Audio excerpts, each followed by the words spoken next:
Assalamualaikum, salam Malaysia Madani, bersama-sama saya Suaran Shah dalam Berita Pagi Sabah edisi Ahad 9 Julai 2023. Kerajaan Sabah melalui Jabatan Tanah dan Ukur menyerahkan 344 geran tanah anak negeri kepada penduduk tempatan di 34 kampung di Sukau, Kinabatangan.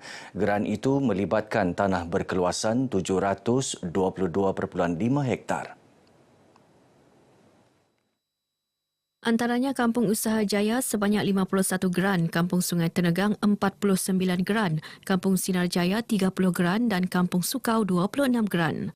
Ketua Menteri Datuk Seri Panglima Haji Jinor berkata daripada jumlah keseluruhan geran tersebut, 141 adalah geran tanah hasil daripada Program Perkhidmatan Tanah Anak Negeri Sabah, PANTAS dan 203 geran daripada proses permohonan tanah biasa. Kita di mana-mana seluruh Sabah sekarang sudah tersedia geran ini sebanyak 8,000. So kita akan di mana lawatan saya ke daerah-daerah ataupun wakil rakyat berkenaan akan mengagi-agikan geran-geran tersebut kepada rakyat. Datuk Haji Ji ditemui pemberita selepas merasmikan Majlis Himpunan Parti Gagasan Rakyat Sabah Gagasan Rakyat bahagian Sukau Lamak di dataran Pekan Sukau, Kinabatangan. Beliau turut menyerahkan warta tanah rizab kediaman anak negeri Kampung Litang Sukau seluas 82.3 hektar kepada pegawai daerah Kinabatangan Abdul Manap Abdul Rahim. Terdahulu dalam ucapannya, Datuk Haji Ji menegur pihak yang mempelekeh pelan pembangunan Hala 7 Sabah Maju Jaya SMJ dengan menjadikannya bahan sindiran kepada kerajaan negeri. Beliau yang juga Presiden Gagasan Rakyat berkata, perbuatan tersebut khususnya dilakukan pihak pembangkang negeri bukan sahaja tidak wajar, malah tidak menghormati Sabah Maju Jaya sebagai cogan kata rasmi yang terkandung dalam Jata atau Lambang Kebesaran Negeri Sabah. Katanya inisiatif Kerajaan Gabungan Rakyat Sabah GRS menggunakan SMJ dalam pelan pembangunannya juga adalah untuk memartabat dan memperkasakan lagi cogan kata negeri Sabah yang sudah wujud sejak awal kemerdekaan negeri ini.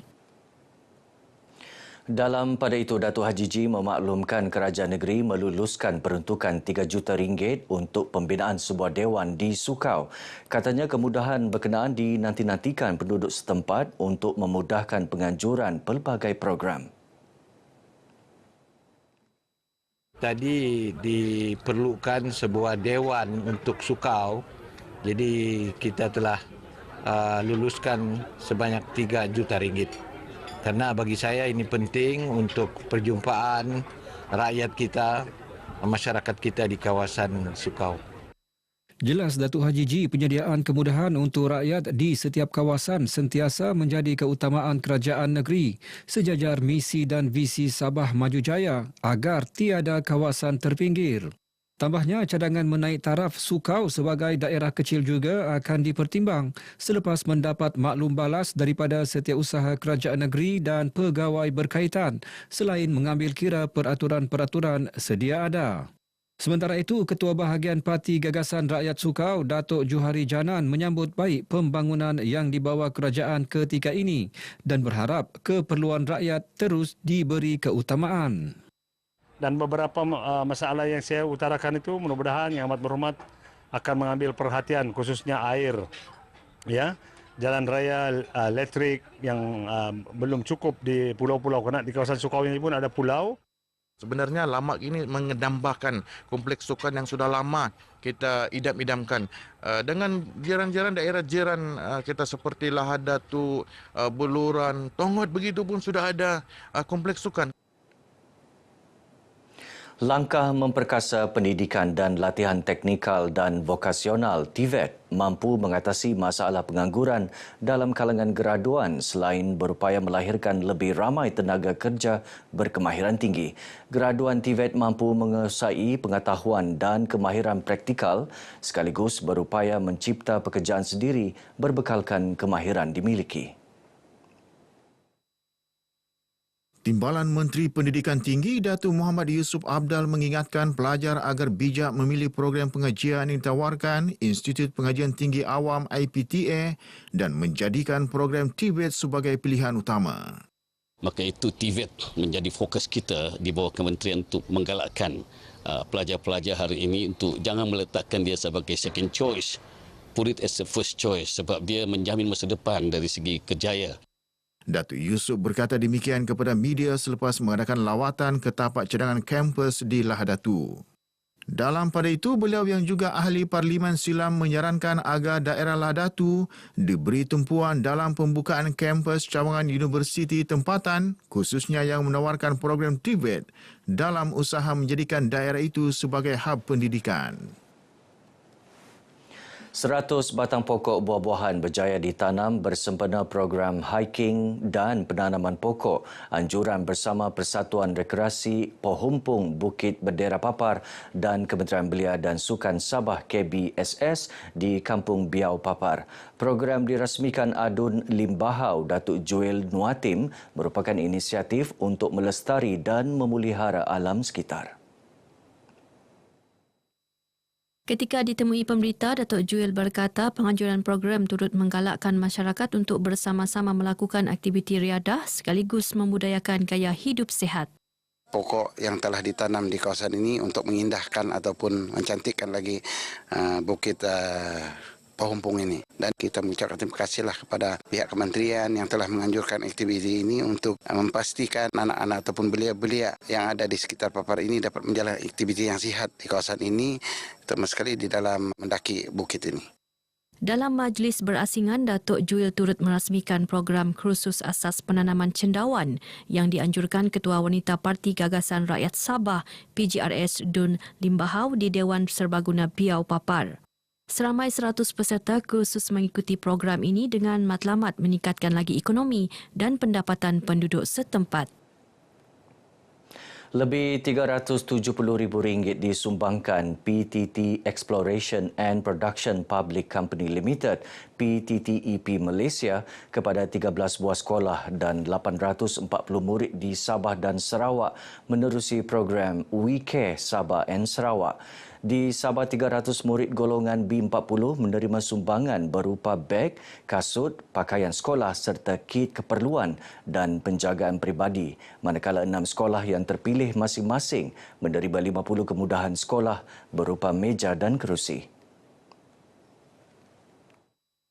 Menurut Ketua Tadbir Urus Risiko dan Pematuhan dan Hal Ehwal Awam PTTEP, Tengku Saifuzaman Tengku Ahmad Syahrudin, program yang mendapat kerjasama Malaysian Relief Agency MRA ini merupakan tanggungjawab sosial korporat syarikat bagi membantu meningkatkan taraf hidup masyarakat. Beliau berucap dalam majlis penyerahan sumbangan berkenaan di Sekolah Kebangsaan SK Kelanahan Papar yang dirasmikan Ketua Penolong Pengarah Kanan Pengurusan Hal Ehwal Murid Sektor Pembangunan Murid Jabatan Pendidikan Negeri Sabah Fazliah Abdul Rahman. Anak-anak akan memudahkan sesi PNP mereka lah. Antara yang disumbangkan adalah beg sekolah, peralatan untuk mereka lah belajar. Boleh mengurangkan beban kepada orang-orang yang di bawah golongan B40. Saya harap sumbangan ini akan berlanjutan dan disalurkan kepada orang yang memerlukan ini lah. Terima kasih sebab bagi sumbangan kepada kami semua. Apa yang Agung dapat? Beg, kasut, baju dengan barang lain. Kami mau pakai sebaik mungkin untuk sekolah. Seramai 50 murid SK Kelanahan menerima sumbangan dalam program ini. Pusat Sehenti Pertubuhan Peladang Kawasan PPK Putatan yang bakal dibina di Kampung Meruntum Putatan adalah berkonsepkan integrasi. PPK berkenaan juga bakal dilengkapi stesen minyak dan premis makanan segera selain menjadi pusat pemasaran dan pengumpulan produk makanan, hasil pertanian dan perikanan bagi ahli pertubuhan peladang dan peniaga di daerah itu. Pengerusi Ahli Jemaah Pengarah PPK Putatan Datuk Seri Arsid Sedi berucap dalam Majlis Perasmian Mesyuarat Agung Tahunan PPK Putatan kali ke-8 tahun 2023 di Putatan. Majlis disempurnakan timbalan Ketua Menteri yang juga Ahli Parlimen Putatan Datuk Syahlimi Yahya. Datuk Arsyid juga memberitahu Putatan juga bakal memiliki pasar berkonsepkan uptown dan downtown yang memberi peluang kepada penduduk setempat mengembangkan potensi perniagaan masing-masing sekaligus meningkatkan hasil ekonomi daerah berkenaan. Dalam pada itu katanya lokasi perniagaan food truck di kawasan itu akan dinaik taraf dengan kemudahan bumbung untuk keselesaan peniaga dan pengunjung. Kementerian Belia dan Sukan KBS akan terus menyediakan platform kepada golongan orang kurang upaya OKU agar kekal aktif dalam bidang sukan. Pengarah Jabatan Belia dan Sukan Persekutuan Sabah Apui Jan berkata melalui landasan yang disediakan itu mampu mencari pelapis untuk atlet Paralimpik selain meningkatkan kesedaran golongan berkenaan berkaitan sukan. Bukan saja untuk mencari bakat baru tetapi juga untuk meningkatkan kesedaran bersukan kepada golongan kurang upaya dan juga kita ingin supaya mereka juga tidak terpinggir daripada aktiviti-aktiviti sehat inilah. Beliau ditemui RTM dalam program Inspired Eye Talent 2023 peringkat Sabah di Kompleks Sukan Sandakan. Mengulas program ini, beliau berkata ia perlu diteruskan dalam mencari bakat baru untuk sukan para bagi memastikan negara tidak ketandusan pelapis sukan tersebut dalam masa akan datang. Beliau berharap ibu bapa golongan OKU tidak berasa segan menyertai program yang disediakan dalam mengetengahkan bakat anak masing-masing.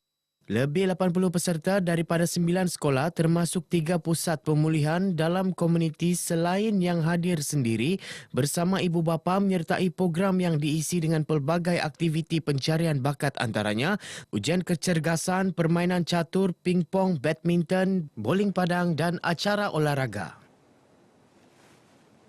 Pasukan Futsal Sabah FA gagal memanfaatkan peluang menjaringkan gol di laman sendiri apabila tewas 0-12 kepada pasukan Futsal Johor Darul Ta'zim JDT dalam perlawanan suku akhir pertama Liga Futsal Premier Malaysia 2023 yang berlangsung di gelanggang Futsal Yayasan Sabah petang semalam. Separuh masa pertama JDT berjaya menjaringkan 3 gol manakala 9 gol dijaringkan pada separuh masa kedua. I think it's one match, very good match in attack, in defense, in set piece. Control every time the match, concentrate. This result give me one signal that today the match, if you not preparing this match with respect, good, maybe one problem. I am very happy with my team today. Kita akan berusaha lagi dan seperti mana yang kita tahu, kita pemain Sabah kali ini terdiri pada muka-muka baru untuk sampai ke peringkat suku akhir ni pencapaian yang agak boleh dikatakan bertuah jugalah. Dan untuk perlawanan timur balik nanti, saya dengan juga barisan kejurulatih yang lain akan cuba untuk memaksimumkan latihan. Perlawanan suku akhir kedua pasukan Futsal Sabah FA dan pasukan Futsal JDT akan berlangsung di Pasir Gudang Johor pada 15 Julai depan.